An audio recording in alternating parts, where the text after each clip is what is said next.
The reason we're having this Williams versus Nadal discussion is because they are currently the most active, most winningest, and I hate to use that word. I'll never use it then.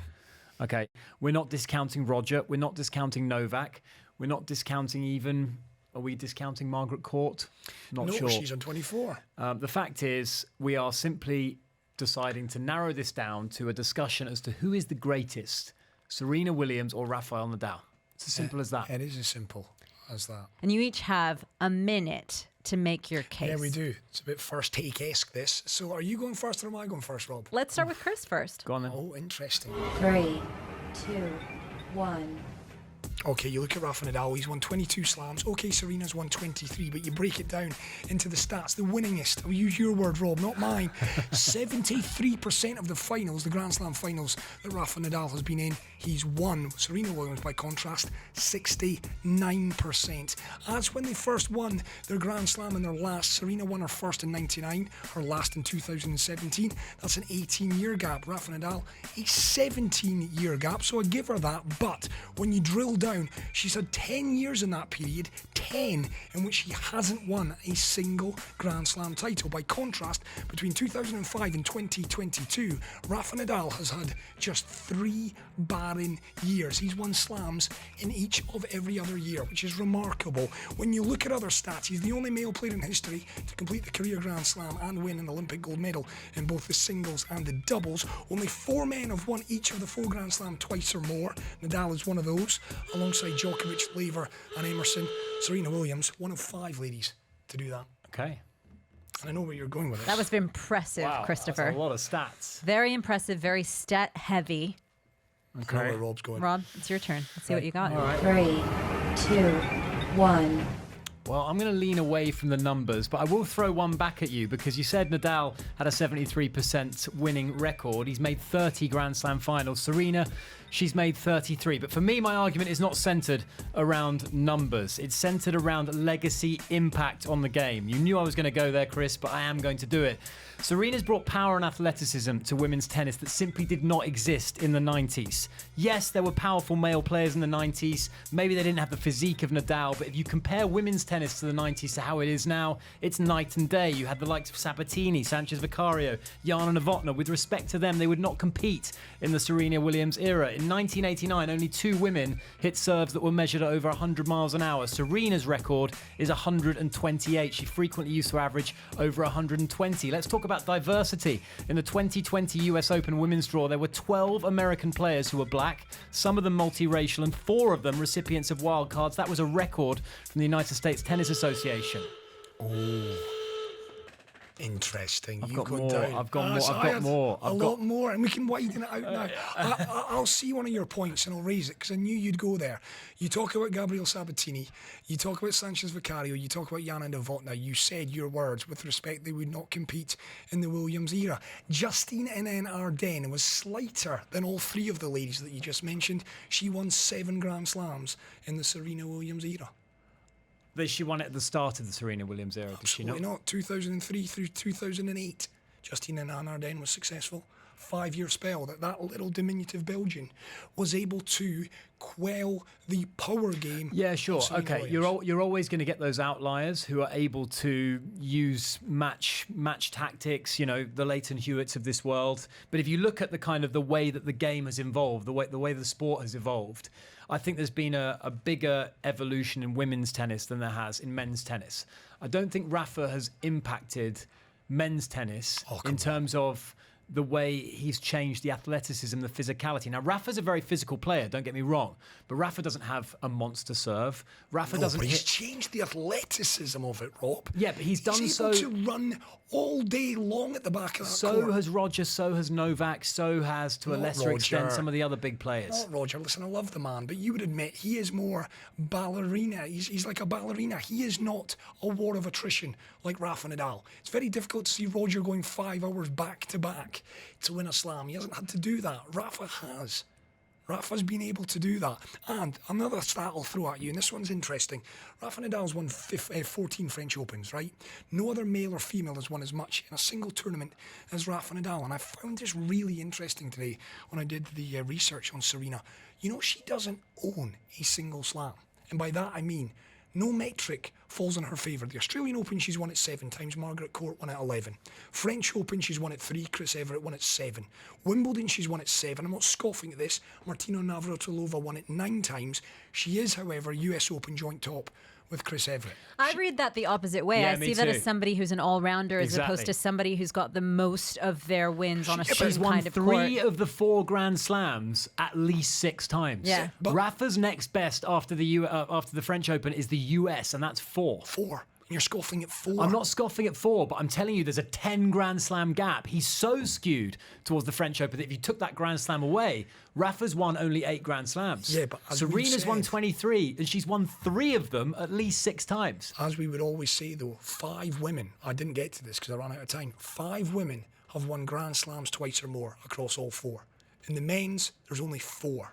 Only 4 men have won the 4 Grand Slams twice or more. I think what Roy you Emerson, had... Rod Laver, Novak Djokovic, Rafa Nadal. What you had, particularly in the women's game in the 70s, 80s, and even to an extent with Steffi Graf into the 90s, you had more dominant figures in the women's game than you did in the men's game. In the men's game, you had, what did you have? You had Rod Laver into kind of the Bjorn Borg era, John McEnroe, into the sort of Agassi Sampras era of the 90s. Roy Emerson, Jimmy Connors. Mr. both of them. Jimmy Connors, yeah, absolutely. Yeah, Roy Emerson. Roy Emerson, yes, who won 12 Grand Slams. But I think there were a handful of ladies who dominated the game.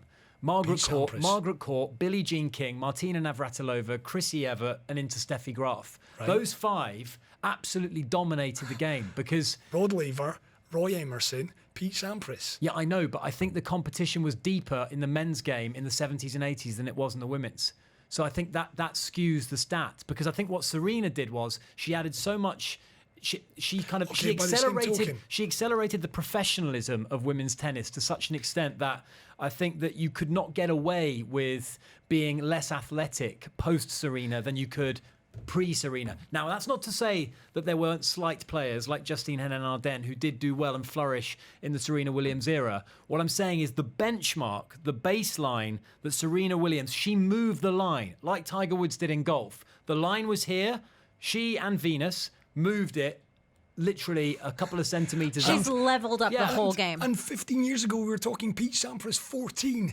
Rafa Nadal is on 22, and you're talking about Serena raising the level. No, I'm not talking about numbers here. I'm talking about the general athleticism and athletic prowess of your average WTA versus ATP professional. But by the same token, you say Martina Navratilova, Steffi Graf were dominant at a time there were no other stars. Serena Williams has won 23. By the same token of your argument, you could argue she's dominant at a time where there's been no other stars, exactly like Martina Navratilova, exactly like Steffi Graf, No, because I exactly like Margaret Court. No, I think rather like Tiger did, Serena essentially enjoyed a spell, maybe even up to a decade, where she was simply physically a cut above the rest. Well, from 1999 through to 2017, she actually, out of those 18 years, she was only successful in 8 of those years, because for 10 barren years, she didn't win a single slam. Got the years right in front of me. She didn't win a slam in 2000, 2001, 2004, 2006, 2011, 2018. Okay, the latter years, she has become a mother, so obviously that, but there's a factor in that. But 10 years, she hasn't won trophies. Nadal, since 2005 to 2022, the 17 years he's been successful in, he's only gone 3 without winning. Talk about consistency. That's how you raise the bar to be consistent for 18 years. I just want to actually come back to, or finish at least, the point I was trying to get to during the timer about Serena Williams' impact on diversity in women's tennis in particular. Because I think the other athletes that you could certainly draw comparisons with would be Tiger Woods as an outlier, as I think during his heyday, the only black golfer on the PGA Tour. When you look at the impact he's had on bringing ethnic diversity into the sport, it hasn't been as profound as I think everyone expected it would be when he was the poster boy.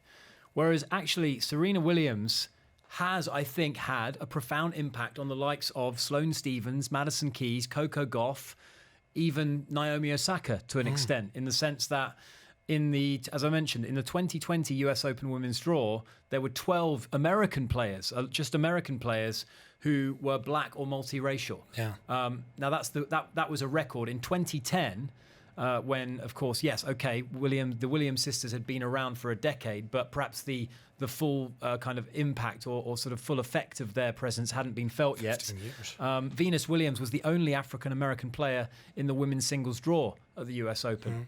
So, look, I'm not saying that Coco Gauff wouldn't have come along, or Sloane Stephens for that matter, but you could definitely make a case that Serena Williams has had a sort of a kind of impact, and that's not Rafa's fault. Do you know what I mean? I'm not saying. But equally, I'm just saying that in terms of when you consider someone's legacy as a great, you do take those kind of things into account, because you can always argue over numbers. You can, and I guess it would take a straw poll. You'd have to go through all the players on the men's tour and all the lady players on the women's tour and ask them who inspired you, because there will be individuals that were inspired by Rafa Nadal, Felix Auger-Aliassime, case in point. You know, these guys haven't been inspired by these individuals, no matter where they've come from. It's a global game now. In the case of Spain, you know, you've limited that to Americans, and you're absolutely right. Your Coco Gauff, your Sloane Stephens, they've come out to say they've looked up to Serena Williams and what she's brought to the game, but equally Rafa Nadal. The other thing I would add as well is that Rafa Nadal, to my knowledge, when we talk about respect in sport, win or lose, Rafa Nadal is right up there. That's where I think Rafa wins hands down. Serena And that's Williams. where I kind of. Serena Williams, certainly the final against Osaka, I think she sort of lost the plot a little bit there in that final. She went to the dark arts. She lost her composure, and she conducted herself in a way that I think, you know, you would never Unbefitting. You would never see Rafa Nadal. Has conduct Rafa himself. never thrown a tantrum? No, Rafa Never has, smashed a racket. You try Really? and search for Rafa having a tantrum on YouTube. I think there's a video actually, the closest Nadal ever gets to a tantrum, and it's kind of. He's the Iceman. Forget Val Kilmer. Rafa Nadal's the Iceman. He is literally ice cold out there, and a lot of messages coming in of pointing out the fact, and I thought you'd labour on that point, that 14 Grand Slams titles have come at the same one, but I just think that is remarkable. He's been beaten twice in a tournament over 17 years. Oh no, no doubt. It's the greatest record, I think, in sport that currently I stands. think I read 16 titles in his teams before he turned 20, inclusive of his first French Open, and he won 6 ATP 1000 events as a teenager as well. Listen, the debate could go on and on. Let's get to some of these messages, though, because a lot of people have been enjoying this. Stevie's been in touch to say, Robbie and Chris need to finish this argument in the boxing ring to get it sorted. Nadal all day, by the way. Kev has been in touch to say, I feel like Robbie edges this one. The fact that Serena is so good in all surfaces is to her credit. Nadal's specialty on one surface, I feel like, just edges him to second place. Great debate. For every stat that shows one thing, there's another that shows something else. The nut jobby wins again. The nut jobby's never won. The nut jobby wins for once would have been a better. Janet loving you as well. She's a big Rafa fan, but she on this occasion is going, Robbie, Janet's Robbie, Robbie. come in. Robbie, Robbie, Robbie. Oi, oi, oi. Yeah, that's you off the Christmas you, card list, Janet. Usually Janet is lambasting me or you know, castigating me for something. So There's thank you very always much, Janet, for that. Something. Do keep your messages coming in. Ali has been in touch to say Nadal has Cristiano Ronaldo level fitness, and that is the change he brought to tennis. The stamina the modern day players have is because of Nadal. There's no doubt about that. He is attritional. You know, your Novaks, who just came a little bit after Rafa in a different way, you know, with his kind of fitness levels. But Rafa, the unlikes of which never seen before. No, of course. No, I agree. But I think Rafa's a sort of, he's a physical freak. Whereas I think Serena is also a physical freak. a physical freak. But and I don't mean that in a derogatory way, by of the course way. not. That's a compliment. Yes. Yeah. But I think that, you know, if you, again, taking like the serving speed averages and that kind of thing, Rafa has not demonstrably changed the kind of the velocity of men's tennis. Yes, fitness levels, Novak, you could argue, is equally as fit. I mean, Novak outlasted Rafa and has done on several occasions physically in Grand Slam finals. Serena's been outlasted. Sure, I'm not making a point about fitness. I'm making a point about power. I'm making a point about an average serving speed going from 100 miles an hour in 1989 to Serena Williams serving at 120 miles an hour. That's a 20% increase. Rafa's not ratcheted up forehand speeds by 20% in the men's game. What he's done is he's taken the record from 14 to 22 Grand Slam titles. And can you imagine, he's done it in the greatest era. You always argue, if it wasn't for Roger or Novak, he might have not got to 22 because they each push each other. There's the other flip side of the coin to say, if those two fellas weren't around, Rafa could be sat on 35. because he's beaten the very best. You go through Serena's record in finals, and yes, early on she beat Venus Williams. There's a lot of dross in there as well that she won Grand Slam titles against. Rafa Nadal, Federer, Djokovic. He beats the best on the biggest day.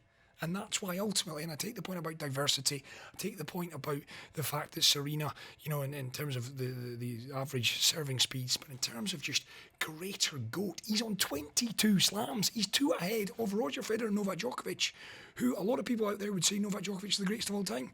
Well, he's not, because Rafa's 2 ahead of him. Well, you could then flip it and say, if you've still got a debate going about whether Rafa is the greatest of his era, then he needs to win that debate before you can put him up against Serena Williams. Yeah, but she needs to do who's head and shoulders. Well, no, Margaret Court won her Grand Slams before the Open era, if I'm not mistaken. But ultimately, though, we're talking about Novak, Roger and Rafa being the 3 greatest tennis players of all time, correct? Yes. I don't think anyone's doubting that. And out of the 3 of them, Rafa's the one at the top. He's won 22 of them. As we detailed the stats a week or so ago, he is the one who has beaten. He's got a better head-to-head record in Grand Slam finals against Novak and Roger Federer. That's his record, and we're talking about the 3 greatest players of all time. You could even, I could sit here and say, throw Serena, let's have a little tournament with all 4 of them. We know what would happen.